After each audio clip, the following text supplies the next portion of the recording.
I never thought my own twin sister would be the one to destroy everything I'd worked for. But here I am, 32 years old, staring at the email that just shattered my world, and I'm about to show her what happens when you push the quiet twin too far. You know how people always say twins have this special bond? That we can feel each other's pain, share some mystical connection? Complete garbage. At least in my case.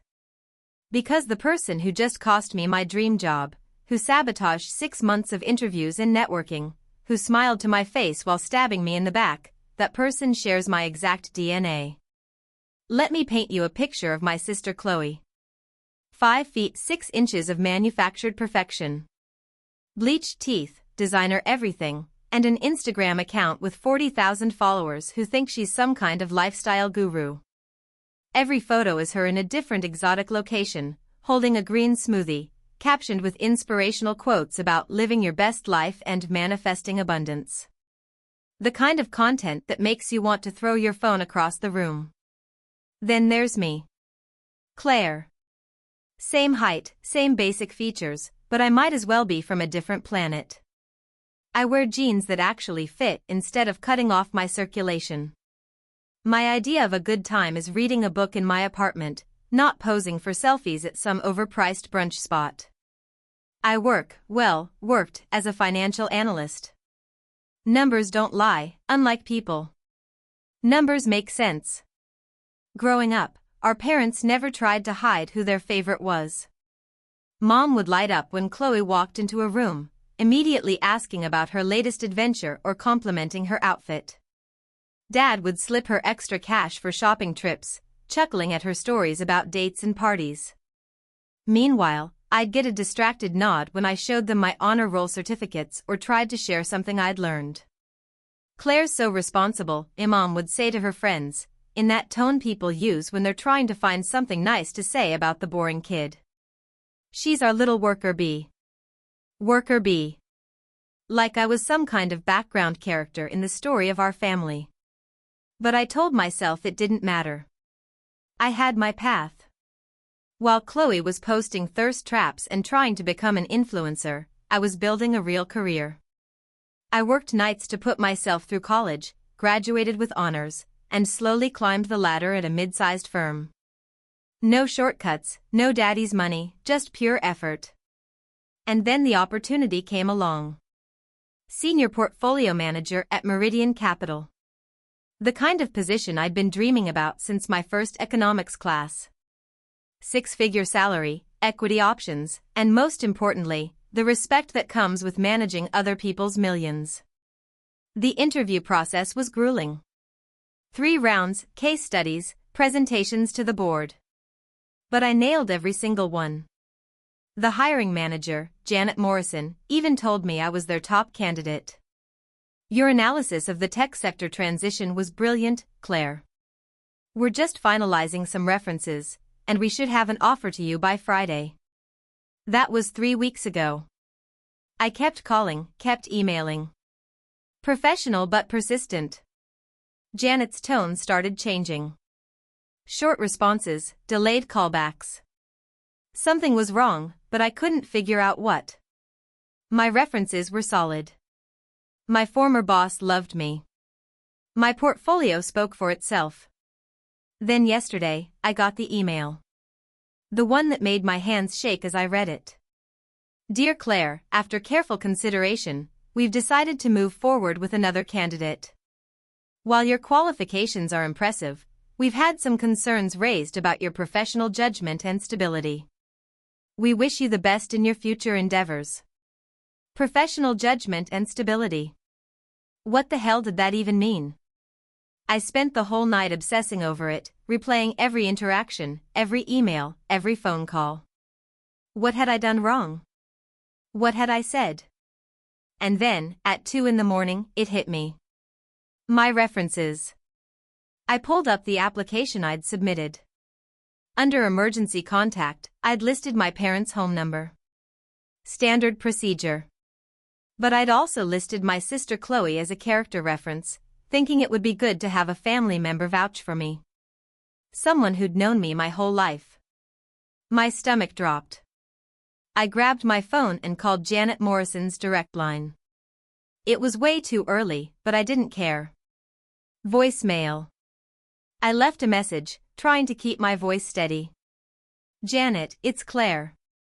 I know this is unusual, but I need to ask you something important about my application. Could you please call me back as soon as possible? She called me back 2 hours later. Claire, I really can't discuss the details of our decision. Please, I interrupted. I just need to know, did someone call you about me? Someone claiming to be a reference? Long pause. I shouldn't be telling you this, but yes. We received a call from someone identifying herself as your sister. She seemed very concerned about your mental health. She mentioned some incidents of erratic behavior, financial irresponsibility.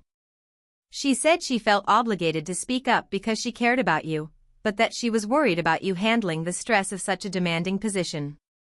The phone fell out of my hand. Chloe had called them. My own sister had called my dream job and sabotaged me. Told them I was mentally unstable. Painted me as some kind of financial liability. I sat on my kitchen floor for I don't know how long, just staring at the wall. Then the rage kicked in. Not the hot, explosive kind. The cold, calculating kind. The kind that makes you very, very dangerous. Because here's what Chloe didn't know about her boring, responsible twin sister. I might work with numbers all day, but I also know how to research. How to dig. How to find things that people think they've hidden. And I'd been watching my sister's perfect little online life for years. You see, Chloe's Instagram empire isn't quite what it seems. Those exotic vacation photos? Half of them are from a trip she took 2 years ago, just reposted with different captions. That penthouse apartment she's always showing off? It's actually our cousin's place. She house sits sometimes and pretends it's hers. The designer clothes?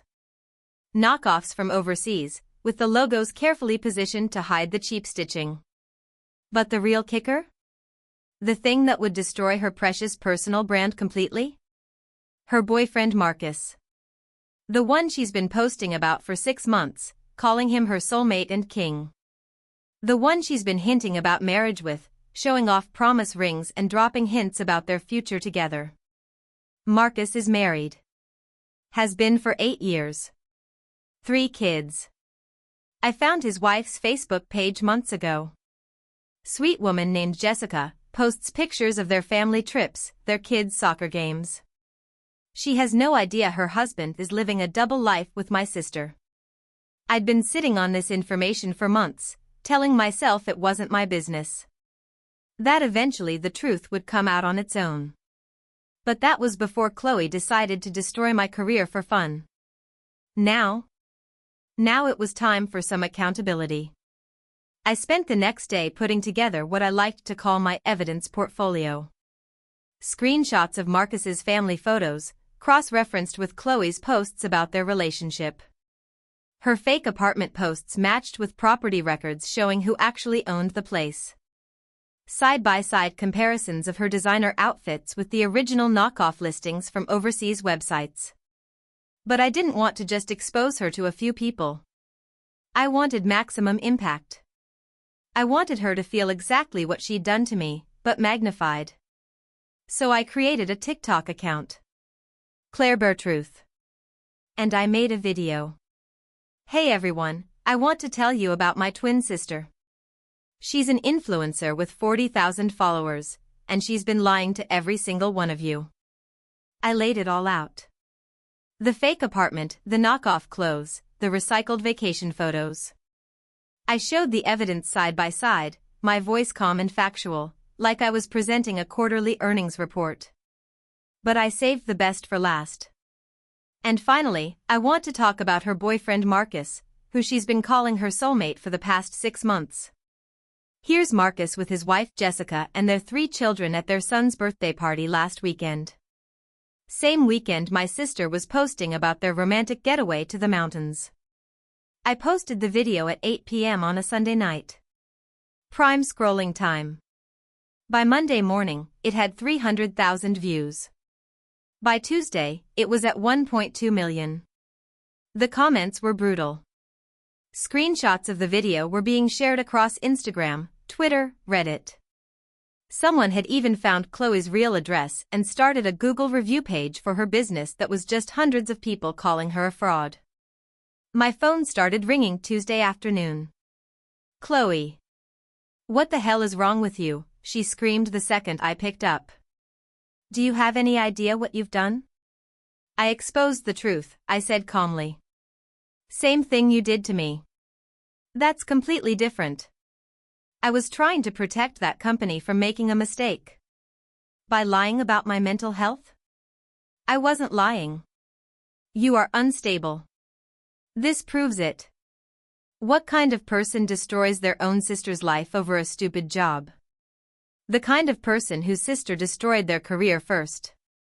She was crying now. Real tears, not the fake ones she used to get out of trouble when we were kids. "Claire, please.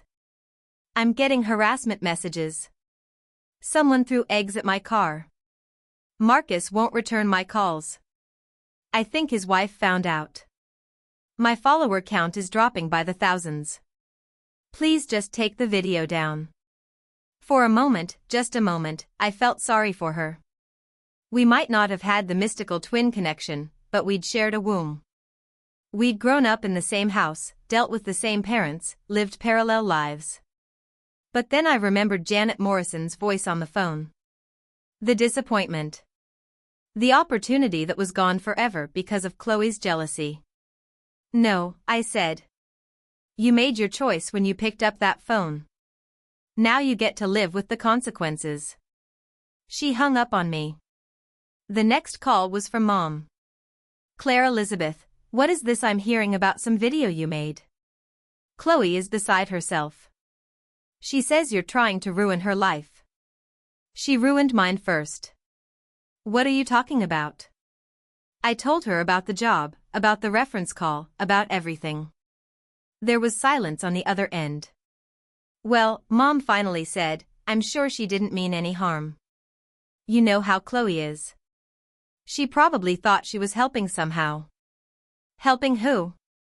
"Both of you. Maybe she thought you weren't ready for such a big position. Maybe she was trying to save you from failure." I actually laughed. "Are you listening to yourself right now? Don't take that tone with me, young lady. You're acting like a child. Take down that video and apologize to your sister." "I'm not taking down anything. And I'm not apologizing for telling the truth." "Then don't bother coming to Sunday dinner until you do." She hung up too. Dad called an hour later. His approach was different. Gentler. "Kiddo, I know you're upset about the job thing. That was wrong of Chloe, and she knows it. But this video, this isn't like you. You're the level-headed one. The one who thinks things through."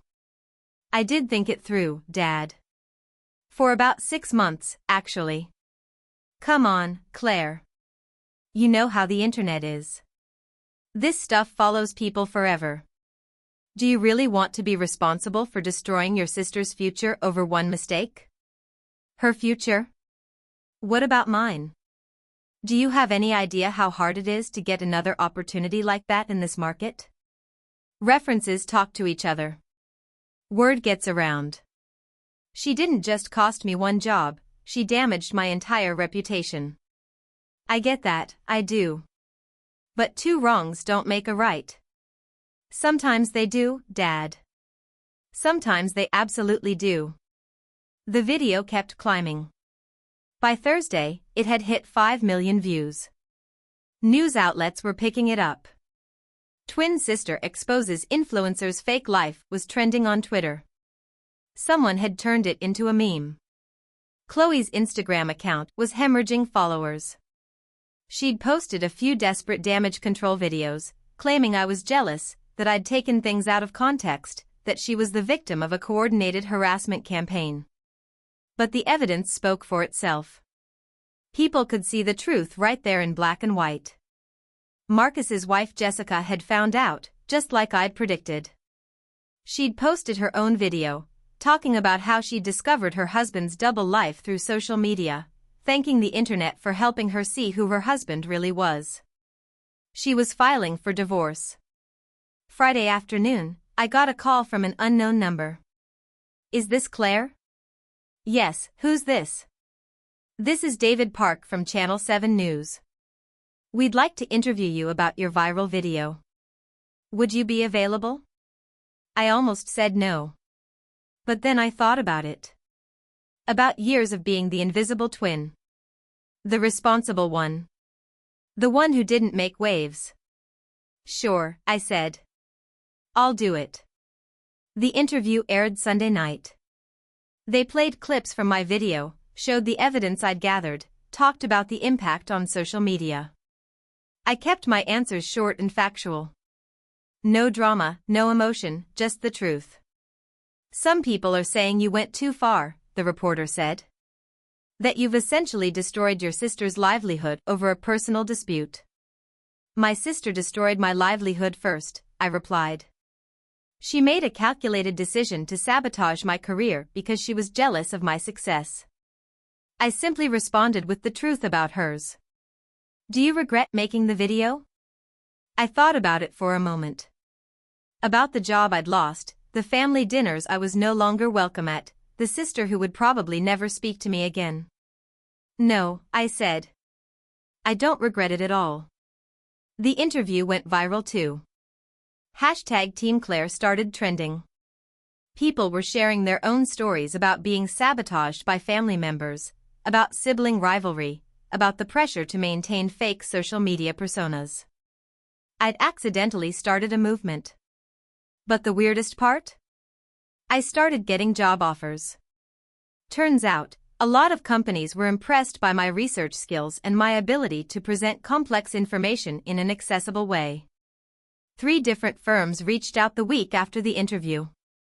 Not because they felt sorry for me, but because they wanted someone who could dig that deep and present that clearly.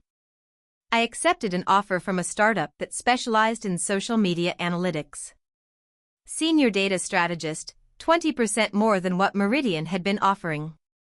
My job was basically to do what I'd done to Chloe, but for corporate clients who wanted to verify the authenticity of influencers before partnering with them. The irony was delicious.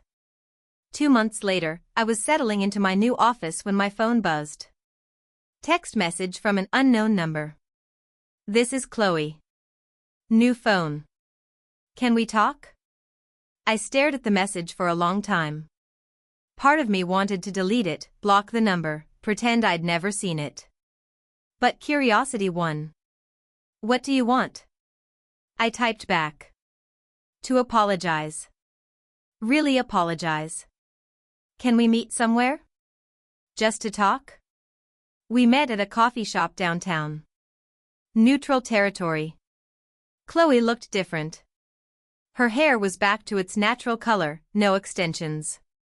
She was wearing jeans and a regular t-shirt, no designer logos in sight. She'd lost weight, but not in a good way. She looked tired. You look good, she said when I sat down. Happy. I am happy. I'm glad. I really am. She stirred her coffee, not looking at me. I wanted to say I'm sorry. For the job thing. It was really messed up of me. Yes, it was. I was jealous. You were always so much better at everything real, you know? School, work, just being an actual person. And I was good at being pretty and popular and shallow. When I heard about your job, this amazing opportunity, I snapped. I told myself I was protecting you, but I was really just trying to tear you down. I didn't say anything. I wanted to hear all of it. The thing is, I knew you'd be great at that job. You're brilliant, Claire. You always have been. And I couldn't stand the thought of you succeeding at something so important while I was still pretending to be something I wasn't on the internet. So you sabotaged me. So I sabotaged you. And I'm sorry. I'm really, really sorry.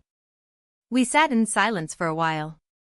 The coffee shop was busy around us, people coming and going, living their lives, completely unaware of this weird little family drama playing out at table 12. What happened to Marcus? I asked. His wife left him. He's living in some studio apartment now, trying to get visitation with his kids. We broke up, obviously. Or he broke up with me, I guess. Hard to break up with someone when you find out your entire relationship was a lie. I'm sorry about that. No, you're not. And you shouldn't be. He was married. I knew he was married. I wanted to believe I was special enough to make him leave his family. Pathetic, right? Pretty pathetic, yeah. She actually smiled at that. God, we're messed up, aren't we? What kind of family produces twins who try to destroy each other? The kind of family that only has room for one golden child. Is that what you think? That I was the golden child? Weren't you? Chloe shook her head.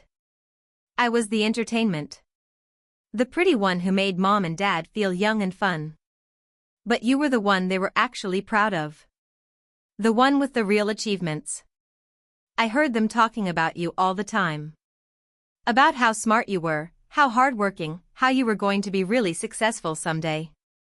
They never said any of that to me. Because they didn't want to put pressure on you. They said you were already so hard on yourself, they didn't want to make it worse. She paused. Meanwhile, they never expected anything real from me. Just to look good and marry well and give them grandchildren to show off. That's not true. It is true. And the sad part is, I became exactly what they expected. A pretty, shallow fake who couldn't handle her sister being successful. I looked at my twin sister, really looked at her, maybe for the first time in years. Without the makeup and the designer clothes and the perfect lighting, she looked like me. We had the same eyes, the same stubborn chin, the same freckle on our left cheek that we'd both tried to cover up as teenagers. So where does this leave us? I asked. I don't know. I'd like to try to be real sisters, if you're willing. No more competing, no more sabotaging. Just honesty. Honesty's a big word, Chloe. I know. I'm still learning what it means. She reached into her purse and pulled out a folded piece of paper. I wrote a letter to Janet Morrison. Explaining what I did, that I lied, that you're completely qualified and professional. I don't know if it'll help, but I wanted to try to fix what I broke. I took the letter and read it. It was 3 pages long, handwritten, and completely honest about what she'd done and why. More honest than she'd ever been about anything. You know this won't get me that job back, right? I know. But maybe it'll help with the next one. I already have the next one. A better one, actually. Really? Her face lit up. That's amazing. Where? I told her about the startup, about my new role, about how the viral video had actually opened doors instead of closing them. She listened without interrupting, genuinely interested, asking smart questions about the work. So in a weird way, she said when I finished, I accidentally helped your career by trying to destroy it. In a really weird way, yeah. Good.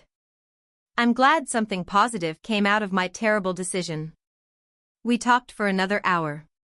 Not about the video or the job or the drama, but about real things. About what we wanted out of life, about our childhood, about whether we thought we'd ever have a normal relationship with our parents. It was the most honest conversation we'd ever had. When we were getting ready to leave, Chloe grabbed my arm. Claire? The video stays up, right? I know people have been asking you to take it down, but I think it should stay. As a reminder. For both of us. You want me to leave up the video that destroyed your influencer career? I want you to leave up the video that told the truth. Even if it hurt. 6 months later, I'm doing work I love for people who respect me.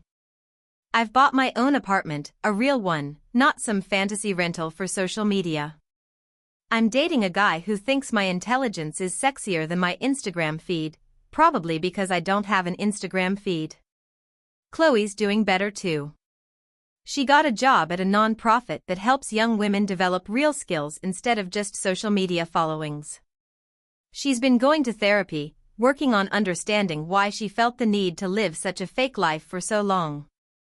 We have coffee once a month, sometimes twice. We're not best friends, but we're real sisters now. Finally. The video is still up. 5.8 million views and counting. Sometimes I get messages from people thanking me for exposing the truth about influencer culture. Sometimes I get messages from people calling me a vindictive monster who destroyed her own sister. Both things can be true, I guess. Our parents still don't really get it. They want us to pretend it all never happened, go back to the way things were before. But there's no going back from the truth. Once you've seen behind the curtain, you can't unsee it. The funniest part? My new company wants me to make more videos. Educational content about social media verification, how to spot fake influencers, digital literacy for consumers. I'm becoming an influencer myself, just not the kind Chloe ever was. The kind who influences people to think instead of just buy things. Last week, I got an email from a college student who said my video inspired her to major in data science instead of communications.